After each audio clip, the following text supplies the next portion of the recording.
सुप्रभात बच्चों। अब हम मनुष्यता कविता पढ़ रहे हैं। तो हमने इसके पहले 4 पद कर लिए हैं। तो आशा है आपको पहले 4 पद अच्छे से समझ आ गए होंगे। तो आज हम इसका 5वां पद शुरू करने जा रहे हैं। ध्यान से सुनिएगा और इस व्याख्या को समझने की कोशिश कीजिएगा। ठीक है, तो मैं पढ़ने जा रही हूँ बच्चों, ध्यान से सुनिए। रहो न भूल के कभी मदांध तुच्छ वित्त में। ठीक है, इसमें जो कवि हैं मैथिली शरण गुप्त जी, वे कहना चाहते हैं कि जिसके पास वित्त मतलब कि धन, ध्यान से सुनिए, वित्त मतलब कि धन, जिसके पास भी धन अधिक होता है तो उसे उसका घमंड आ जाता है। ठीक है ना, कि हाँ मेरे पास तो बहुत पैसा है। तो वो जो धन का घमंड है वो ऑटोमेटिकली इंसान के अंदर होता है। ठीक है, तो कवि कहता है कि रहो न भूल के कभी मदांध तुच्छ वित्त में, कि ये जो धन की उपलब्धि है, ये जो तुम्हारे पास धन है, ये तुच्छ है, ये ना के बराबर है। कभी इसका मदांध यानी कि इसका कभी घमंड मत करो, इस घमंड में अंधे मत बनो।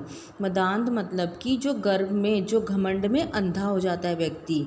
कवि कहता है कि रहो ना भूल के कभी मदांध तुच्छ वित्त में, मतलब कि तुम कभी भी, अगर तुम्हारे पास धन है, उस धन के घमंड में कभी भी अंधे मत हो, क्योंकि ये जो धन है यह आनी जानी चीज़ है। ठीक है, ये तुच्छ है, आनी जानी चीज़ है। धन की उपलब्धि जो है वो तुच्छ है, नाम मात्र है कि आज मेरे पास है तो कल तुम्हारे पास है।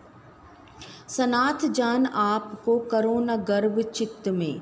अब यहाँ पर कवि कहना चाहता है कि यदि तुम किसी की कोई सहायता करते हो, कोई मदद करते हो, ठीक है, सनाथ जान, तो अपने आप को, सनाथ यानी कि स्वामी मत समझो, और जिसकी तुमने सहायता की है उसे अपना गुलाम मत समझो। ठीक है, सनाथ जान कर, आप सुन लो अब ध्यान से, कि सनाथ जान आपको करो न गर्व चित्त में। सनाथ यानी कि अपने आप को स्वामी मानकर, मान लीजिए आप किसी की कोई दया कर रहे हैं, किसी पे दया कर रहे हैं, किसी की कोई छोटी मोटी मदद कर रहे हैं, तो ये मत समझ लीजिए कि आपने उस मदद से या उस दया से उस व्यक्ति को खरीदा है।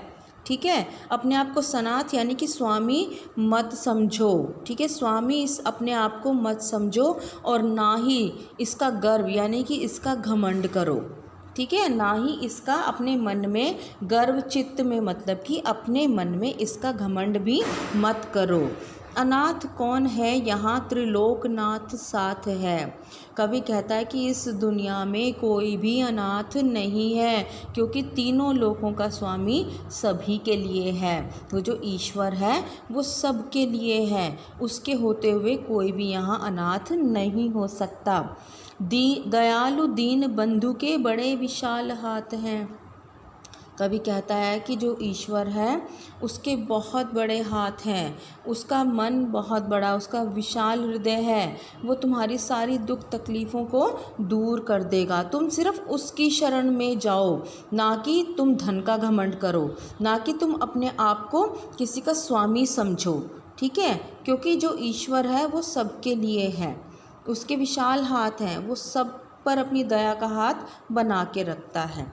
अतीब भाग्यहीन है अधीर भाव जो करे। अब देखिए यहाँ पर कवि क्या कहना चाहता है, ध्यान से सुनिए, कि वह मनुष्य भाग्यहीन है जो हर समय धन प्राप्ति के लिए व्याकुल रहता है। अतीब भाग्यहीन है, अधीर यानी कि व्याकुल, ठीक है, भाव जो करे।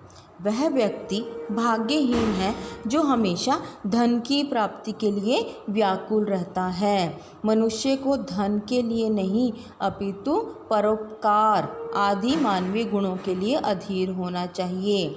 यानी कि हमें धन के लिए व्याकुल ना होकर हमें अपने अंदर जो है दया का, करुणा का भाव पैदा करना है, ठीक है, ना कि ये लालच पैदा करना है कि हमें और धन मिले और धन मिले।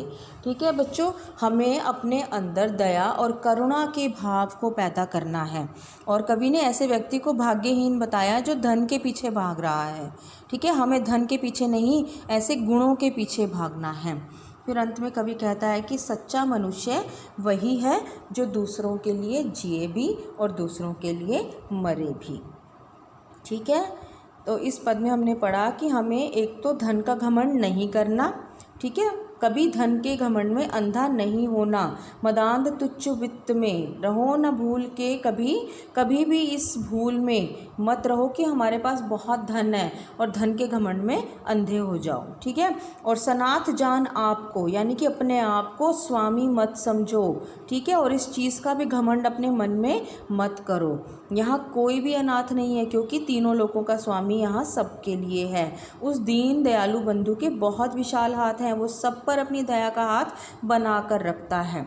फिर इसमें जो कवि है वो कहता है कि ऐसा व्यक्ति भाग्यहीन है जो धन के पीछे भाग रहा है, ठीक है, और एकत्र करने की उसके मन में लालसा है, जबकि उसके मन में ये इच्छा होनी चाहिए कि मेरे अंदर दया और करुणा का भाव पैदा हो। तो कवि कहता है कि जो सच्चा मनुष्य वही है जो मनुष्य के लिए जिए और मरे भी। ठीक है बच्चों, तो अब अगले पद में हम पढ़ते हैं, अनंत अंतरिक्ष में अनंत देव हैं खड़े। कवि कहना चाहता है कि इस विशाल अंतरिक्ष में असंख्य देवता, ठीक है, बहुत सारे देवता खड़े हुए हैं, समक्ष ही स्वभाव जो बढ़ा रहे बड़े बड़े, यानी कि इस अनंत आकाश में असंख्य देवता तुम्हारी सहायता और तुम्हारी सुख समृद्धि के लिए हाथ बढ़ाए खड़े हैं। ठीक है, लेकिन क्या करना है हमें? हमारे लिए ईश्वर तो खड़े हैं कि वो हमारी सहायता कर सके, लेकिन वो हमारी सहायता कब करेंगे? ध्यान से सुनो। परस्परावलंब से उठो तथा बढ़ो सभी।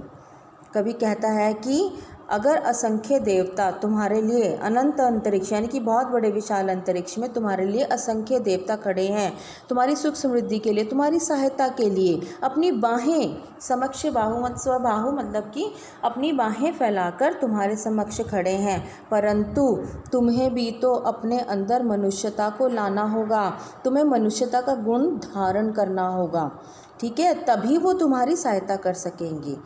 फिर इसमें कवि कहता है कि परस्परावलंब, यानी कि आपस में एक दूसरे की सहायता करते हुए उठो, एक दूसरे का साथ देते हुए उठो और अपने पथ पर आगे बढ़ो।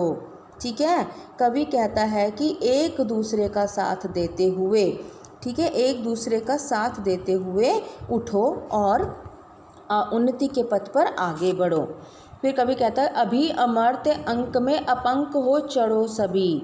कवि कहता है कि संसार के सारे लोगों को कहता है कि तुम अपने आचरण को, ठीक है, अपने आप को पवित्र करो और ईश्वर तुल्य बन जाओ। यानी अमर्त्य अंक, यानी अमर्त्य का मतलब होगा देवता, और अंक यानी कि गोद, देवताओं की गोद में अगर तुम चढ़ना चाहते हो, अपंक यानी कि कलंक रहित बनो।